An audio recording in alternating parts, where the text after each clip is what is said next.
Imagine being stolen from your home as a baby and drifting across the ocean in a tiny wooden crate. That is the exact nightmare our favorite lion main character faced before he ever stepped foot in New York City. Today, we are breaking down the wild, suspenseful origin story and chaotic crash landing of Madagascar 2. Deep in the African savanna, alpha lion Zuba is trying to teach his young cub Ulakai how to be a ruthless predator. Zuba stresses that if Ulakai wants to inherit his throne, he needs to low-key learn how to throw hands right now. He shows Ulakai a matching birthmark on their paws, promising him he will be the main character of the pride one day. But instead of practicing his combat skills, little Ulakai starts busting out dance moves, totally infuriating his dad. Zuba is cooked up by his son's quirky behavior, wondering why his own bloodline is acting so goofy. Suddenly, a jealous rival lion named Mukunga steps up to challenge Zuba for the supreme leadership. Mukunga throws massive shade, telling Zuba that after he loses, he can spend all day with his weak cub. Zuba stays cold and asks Mukunga why he thinks he deserves to take over the entire pride. Before the battle begins, Zuba orders his son to watch closely so he can learn how real alphas handle business. Zuba absolutely demolishes Mukunga in a quick clash, proving he is still the undisputed king. But while Zuba is distracted flexing, ruthless poachers sneak up behind Ulakai and trap him in a crate. The poachers realize this rare cub is about to bag them an insane payday on the black market. They load the trapped cub onto their truck, thinking this heist was way too easy. Zuba hears his cub screaming, spots the truck, and sprints after it with pure rage in his heart. Zuba unties the crate from the truck, but a gunshot causes the wooden box to tumble into the river. The box drifts across the massive ocean until it washes up on the shores of New York City. Fast forward years later, Ulakai is now Alex the Lion, the ultimate celebrity performer at the Central Park Zoo. While Alex lives for the spotlight, his zebra bestie Marty is low-key hitting a midlife crisis and wants a vacation. After a wild breakout attempt into the city, news anchors break the suspenseful story that the animals escaped. Cops corner the crew in Grand Central Station, where an aggressive old lady beats up Alex for being a dangerous beast. Activists convince the zoo to ship the animals back to the wild, but the cargo ship mysteriously disappears at sea. News outlets report the terrifying update that the famous NYC zoo animals are officially lost out in the ocean. Cut to Madagascar, where King Julian and his party animals throw an absolute rage fest to celebrate the crew. Alex says goodbye to the lemurs, preparing to fly back home to Manhattan in a restored vintage airplane.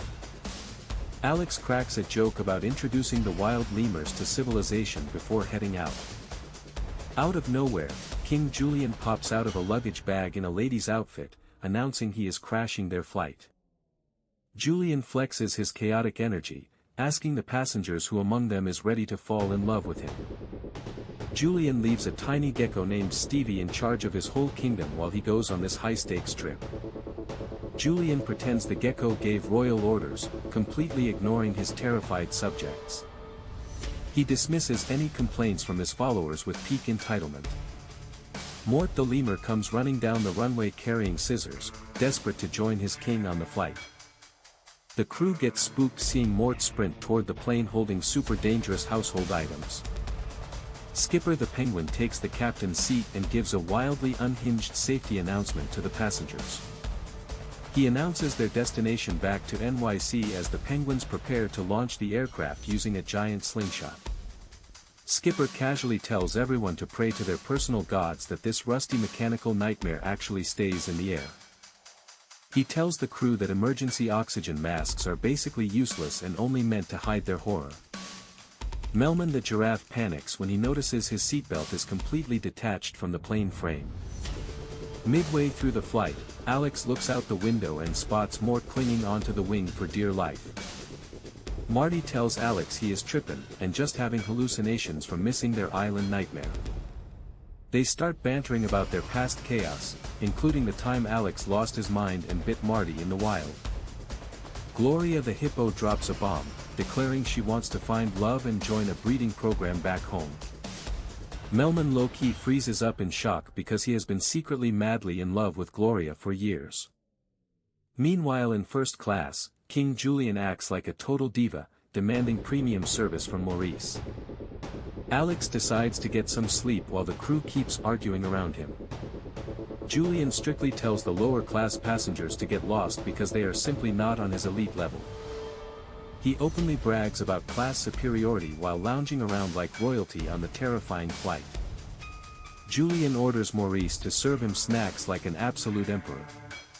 Suddenly, Kowalski the penguin walks past, totally creeping out the lemurs with his bizarre mechanical gear. Julian begs the strange penguin to leave the upper deck before things get even weirder. Up in the cockpit, Skipper notices a bright warning light blinking on the control panel. Kowalski admires the pretty flashing red light instead of realizing they are in massive danger. Suddenly, Rico smashes the warning bulb, right as Engine 1 completely shuts down over the ocean. Skipper sarcastically notes that Engine 2 is no longer on fire because it has literally stopped working completely. He jumps on the comms to tell the terrified passengers that they are crash landing right now. Panic erupts in the cabin as the plane plummets toward the earth at a terrifying speed. Expecting to die, Alex yells out to Marty that he is the greatest friend he could ever ask for. Marty screams back a suspenseful confession, admitting he accidentally broke Alex's beloved iPod.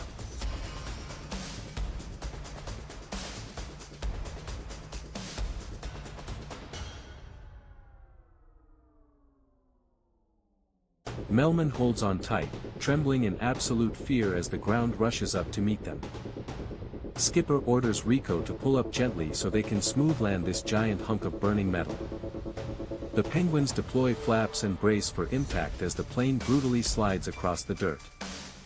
After the dust clears, Kowalski gives a casualty check and says only 2 people are missing. Skipper celebrates their miraculous survival, taking full credit for a landing that should have killed them all. The crew looks at the wrecked plane, but Skipper promises he can fix it with pure grit and duct tape. Kowalski estimates the full repairs will take anywhere from 6 to 9 months of heavy labor. Skipper decides to take total control of the crash site, establishing himself as the supreme leader. Alex gets offended that a penguin is bossing everyone around, but Skipper tells him to back off. Skipper tells Alex and his zoo squad to stay out of the way while the penguins handle business. The penguins enslave the chimpanzees to use their high brainpower and thumbs to rebuild the aircraft. Alex is left stunned, realizing they are totally stranded in an unknown, dangerous land. Gloria tries to stay positive, reassuring everyone that family will keep them alive no matter what. Marty reminds her that positive vibes alone will not fly them back across the ocean. Suddenly, Alex spots human tourists and runs over for help, only to get ambushed by the violent old lady Nana. Nana kicks Alex straight in the groin, proving she is low-key the most dangerous threat out here. She flexes on the Lion King, warning him that she will beat him down even worse next time. Alex tries to use a cell phone to call for help, but gets an automated recording that there is no service. As Nana leads the tourists away, Marty stares into the distance and notices a massive herd of wild zebras. The local lions look at Alex in utter disbelief, asking how on earth he survived outside the safety of the reserve. Alex tries to play it cool at the local watering hole, but the wildlife is not giving him any main character energy. Our lion boy tries to ask for a manager like a total Karen, but he gets hit with an immediate aggressive challenge instead. Out of nowhere, Zuba steps up to handle business, totally unaware that the random trespassing lion is low-key his lost family. Alex tries to flex his unique birthmark as just a cute beauty spot, but the elders realize the wild truth instantly. The mom recognizes that iconic birthmark instantly, dropping the biggest emotional bomb on the entire pride. Alex realizes he just hit the literal family jackpot, completely freaking out because his biological parents are standing right there. Zuba announces to the whole savannah that Ulakai is officially back, causing the entire crowd to erupt in pure hype. But while everyone is celebrating, the scheming villain Makunga is already plotting a massive betrayal in the background. Makunga realizes he can use Alex as an absolute pawn to strip Zuba of his crown once and for all. King Julian makes his grand entrance in a crate, totally disrespecting the local territory like the extra drama queen he is. Julian instantly claims total authority over the local wildlife, expecting everyone to bow down to his chaotic vibes.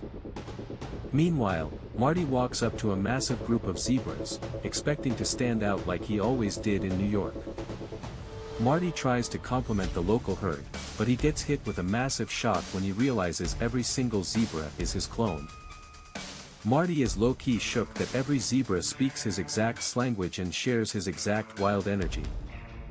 Melman asks how the animals handle getting sick, but the locals give him the most horrifying answer imaginable. Melman realizes these animals are totally cooked, so he steps up to take the open doctor position instantly. The local giraffe ladies lose their absolute mind seeing a real doctor, giving Melman the ultimate Riz treatment. Gloria tries to drop some big city wisdom on the wild hippos, letting them know she is a total prize.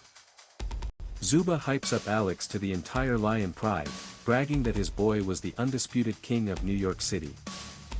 Zuba begs Alex to show off his terrifying moves, completely expecting a brutal killer instinct from his son. Alex hits them with his classic showman roar, totally unaware that these wild lions expect real savagery, not jazz hands. Meanwhile, Marty officially gets absorbed into the zebra herd, finally feeling like he belongs to a massive community. Melman gets prepped for his new role as the official village witch doctor, complete with an absurd bone accessory. Gloria gets warned that the absolute heavyweight playboy of the hippo pool has his eyes locked directly on her. Moto struts out of the water with immaculate slow-motion aura, dropping the most legendary pickup song in cinema history. Moto hits Gloria with the wild double take, proving he is entirely down for her massive curves. The big hippo introduces himself with unmatched riz, making sure Gloria knows he is the top dog around these parts. Makunga slithers into Zuba's conversation like a snake, starting his malicious master plan to destroy Alex. Makunga brings up an ancient pride law, pointing out that Alex never actually passed the traditional lion trial. Zuba explains that every young cub has to prove their skills in the ring to legally earn their mane in the pride. Alex completely misinterprets the violent trial as a literal talent show, thinking his showbiz background will carry him easily. Eager to make his dad proud, Alex immediately signs up for the challenge without asking for a single detail. Zuba officially announces that the tradition starts tomorrow morning, hyping up his son for what he thinks is a guaranteed win. The New York crew looks over the gorgeous African landscape, feeling like they finally found their real home. Over on the dirt roads, the tactical penguins initiate their ruthless ambushing plan to hijack a human vehicle. Private acts like a cute helpless victim on the ground, luring the oblivious tourists right into a lethal trap. The tourists fall for the bait completely, getting out of the jeep to check on the supposedly unconscious penguin. Skipper takes the driver's seat and guns the engine, jacking the jeep right out from under the terrified humans. But old lady Nana isn't taking this disrespect lying down, stepping up to fight the penguin squad with zero fear. Skipper tries to be slick, but Nana launches an absolute beatdown on the penguins using her heavy purse.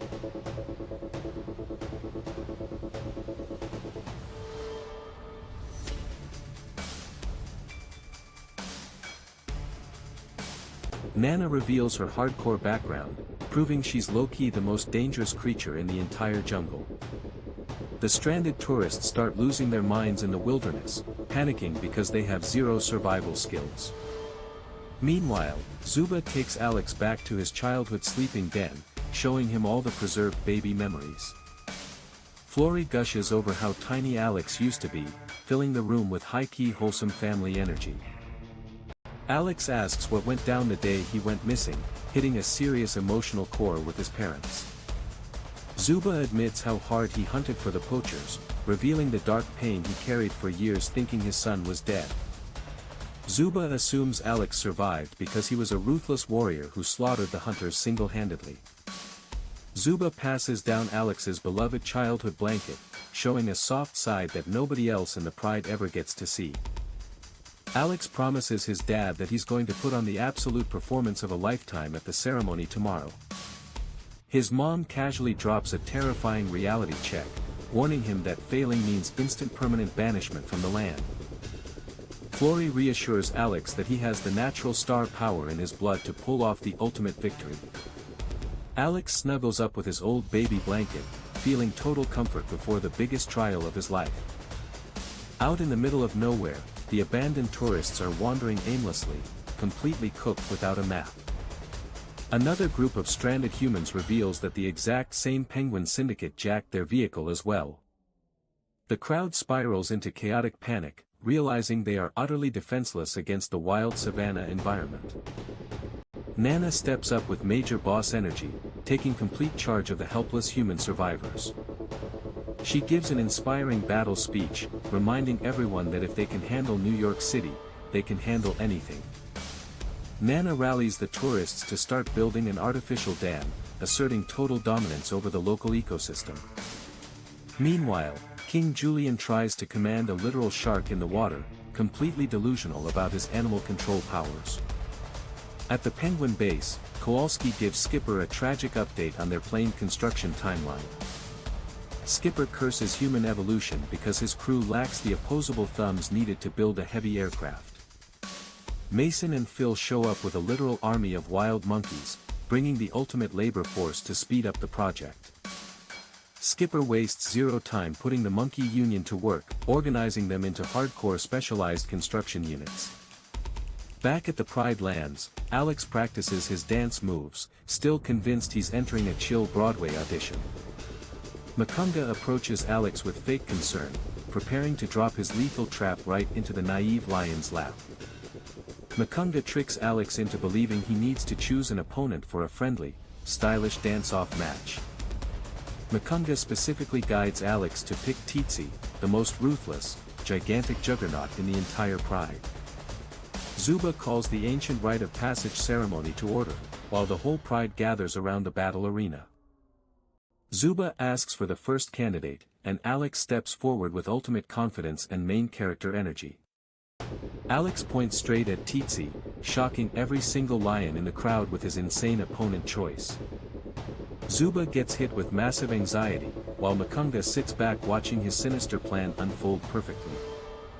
Alex steps into the fighting ring and starts throwing theatrical dance moves right in Tsitsi's terrifying face. Alex warns Tsitsi about his stage training, completely ignoring the fact that Tsitsi is flexing lethal monster muscles. The crowd stares in absolute disbelief as Alex does a hip swish right in front of a giant killer beast. Zuba screams in horror, trying to warn his son seconds before the giant brute retaliates. Tsitsi knocks Alex out cold with one brutal hammer fist, leaving our main character folded flat on the dirt. Alex wakes up groggy and tries to explain that his title was just a performance stage name the whole time. Makunga loudly announces the failure, forcing the strict Pride law right down Zuba's helpless throat. Makunga corners Zuba into enforcing the cruel exile rule, expecting Zuba to throw his own son out into the cold. Refusing to abandon his boy again, Zuba tragically lays down his authority and surrenders his crown on the spot.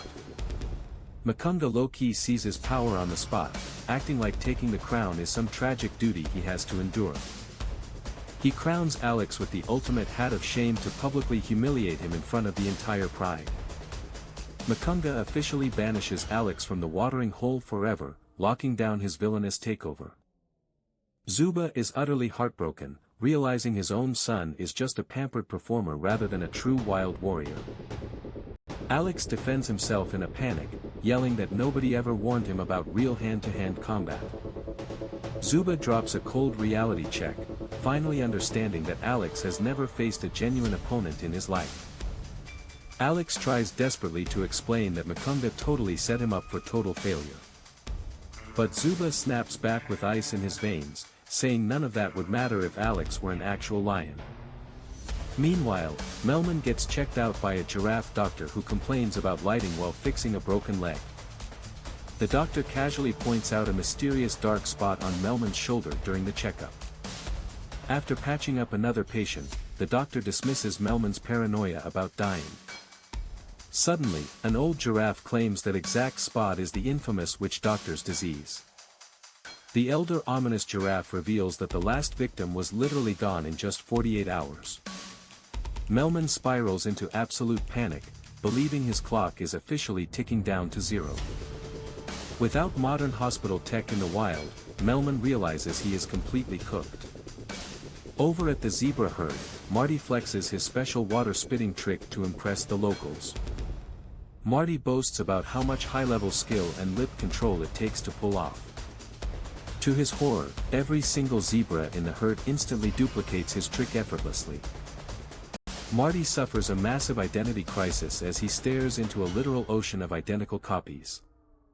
Elsewhere, Skipper inspects Kowalski's complex paper airplane blueprints for their escape plan.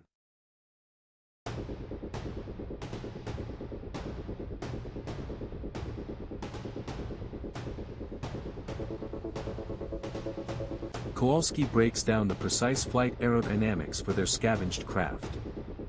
Alex sulks with the squad, feeling like he completely ruined his parents' lives. Marty tries to comfort him, admitting the family drama is total bad vibes. Gloria suddenly drops a bombshell announcement that she scored a date with Moto Moto. She gushes over the massive hippo whose name literally translates to hot hot. Alex teases her about picking up local slang so quickly in the wild. Melman gets weirdly passive-aggressive and salty upon hearing about Gloria's big date. The tension spikes fast as the squad gets into a chaotic verbal spat. Melman snaps at Gloria in a wave of jealousy and storms off into the night. Alex turns to speak with Marty, only to realize he was talking to a totally random zebra. The crew awkwardly admit that all the zebras look and act completely identical. Marty's heart shatters as he realizes his best friend cannot even single him out in a crowd. Alex makes things 10 times worse by insensitively suggesting Marty wear a bell around his neck. Alex keeps cracking bad jokes, completely oblivious to Marty's personal breakdown. Marty snaps, calling out Alex for constantly being self-absorbed and dismissive. Marty blasts Alex for serving peak main character energy while ignoring everyone else. In a petty fit of frustration, Alex yells that Marty is just a dime a dozen zebra. Marty walks away utterly betrayed, leaving Alex completely isolated with his hat of shame. King Julian arrives with Maurice, scoping out property for a lavish summer palace. Julian casually commands Maurice to clear out any low-class animals in the area. Julian stumbles across Melman brooding deep inside a literal grave hole. Melman spills the tea and admits he has been secretly in love with Gloria his whole life. Julian hypes him up, telling him to march over and look her right in the eyes. Julian paints an insanely uncomfortable picture of how to lean in close for the romantic moment. Julian orders Melman to quit waiting around for death and step up like a real man.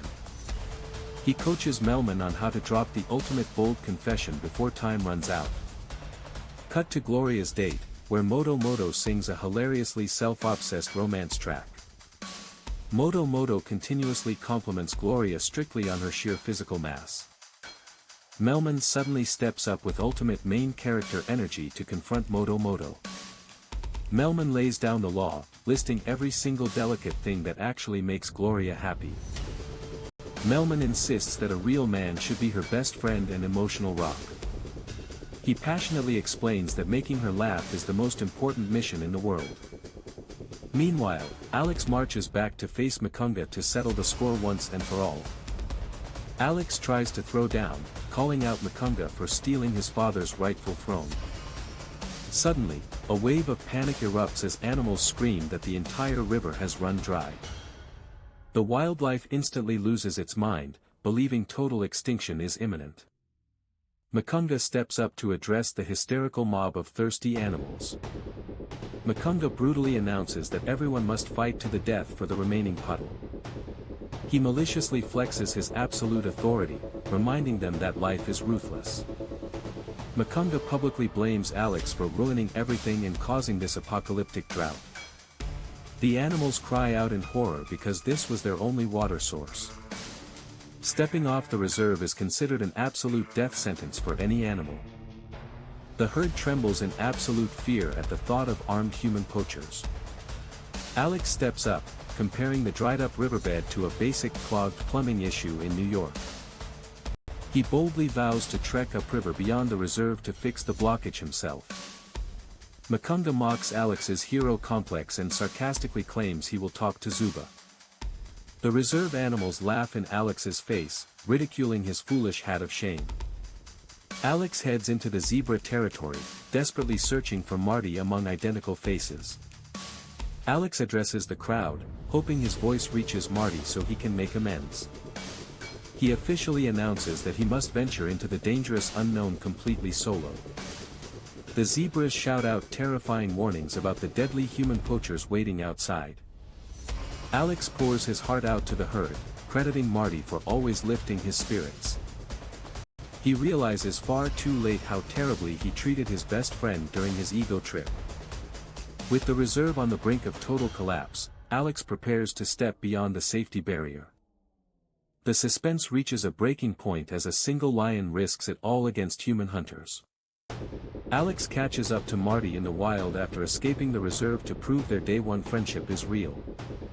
Alex tells Marty that despite looking identical to the other zebras, he is totally unique because of his iconic pattern.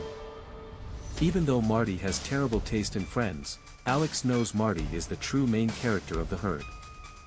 Meanwhile, back at the drying reserve, King Julian comes up with the most unhinged plan to fix the drought. He literally wants someone to jump straight into a fiery volcano to appease the water gods.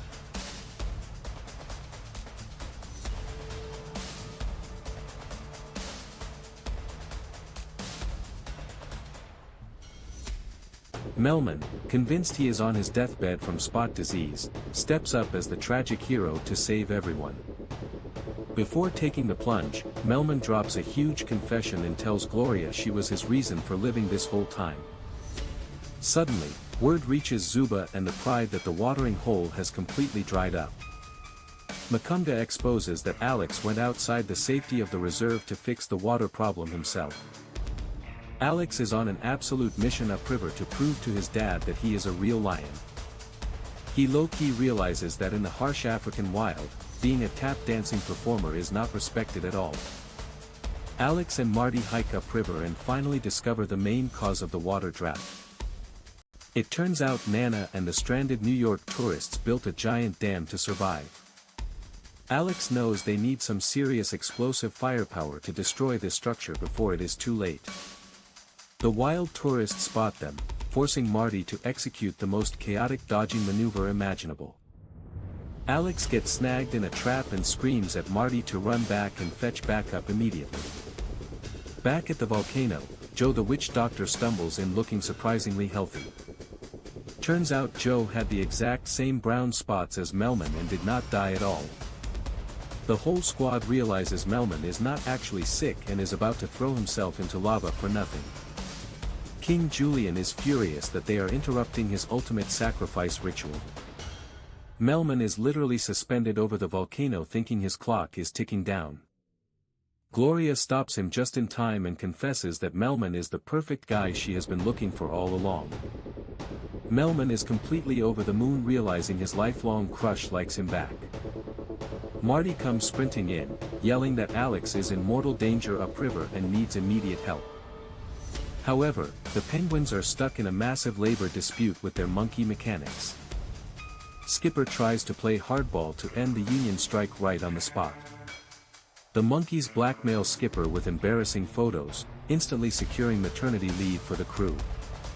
Meanwhile, Nana and her unhinged tourist squad have Alex tied up and ready to cook. Nana literally insists to the group that lion meat tastes just like chicken. Alex desperately tries to explain to the aggressive crowd that he is a famous star from NYC. Zuba arrives right in the nick of time to defend his son from the dangerous humans. Alex warns his dad that these New Yorkers are extremely aggressive and completely unpredictable. Out of options, Alex hits them with the only skill he has, his legendary performance dance routine. Zuba catches the vibe and joins his son, creating the ultimate father-son dance combo. The crowd gets hypnotized by the performance, but Nana pulls out a shotgun to end the fun. Marty passes the message to Skipper that Alex wants to completely obliterate the dam. Skipper locks in and prepares the rigged warplane for an insane airstrike. He commands Kowalski to hit full throttle and turn up the hype tracks. The Penguins go full action hero mode, diving the plane straight toward the wooden dam. Alex sees the plane diving and panics that everyone is about to crash. Skipper hilarious states that no sacrifice is too great as long as someone else pays the price. They crash the plane at maximum speed directly into the dam, shattering it into pieces. Back at the volcano, Julian tries to rationalize why his sacrifice ritual failed miserably. Mort suddenly pops out of the water, giving Julian another chance to offer seafood to the volcano. A massive wall of water rushes all the way back to the reserve, instantly ending the drought. Makunga shows up like a total hater, claiming he is still the alpha and trying to banish Zuba again. Alex slyly offers Makunga a fancy gift to celebrate his temporary leadership. He hands Makunga a designer purse, calling it the ultimate stylish accessory for a leader. Alex hypes up Makunga to flex the handbag in front of the whole pride. Out of nowhere, Nana spots her stolen purse and absolutely pummels Makunga to get it back. With Makunga humiliated, Zuba officially welcomes Alex into the pride as a true king. Alex decides that instead of taking over alone, he and his dad should co-rule together. Zuba proudly proclaims his son as the undisputed king of New York and Africa combined. With the drama solved, King Julian officiates a ridiculously weird wedding for Skipper and a hula doll. Skipper vows to love his bobblehead bride through thick and thin. Julian tries to get in on the action, asking if he can kiss the plastic bride himself. The Penguins hop into their restored plane to head off on a wild honeymoon in Monte Carlo. Gloria reminds the group that New York can wait while they enjoy their time in Africa. Melman is officially living his best life now that he and Gloria are an official couple. He cannot stop gushing about how amazing Gloria is to the entire squad. King Julian sheds a dramatic tear over how love brings totally different species together. Alex tells his parents that the New York crew is low-key sticking around Africa for a while. Zuba asks Alex if they can finally hang out and make up for lost time. Alex pulls a friendly prank on his dad, proving their bond is stronger than ever. Marty tries to prank Alex by blending into a massive herd of identical zebras.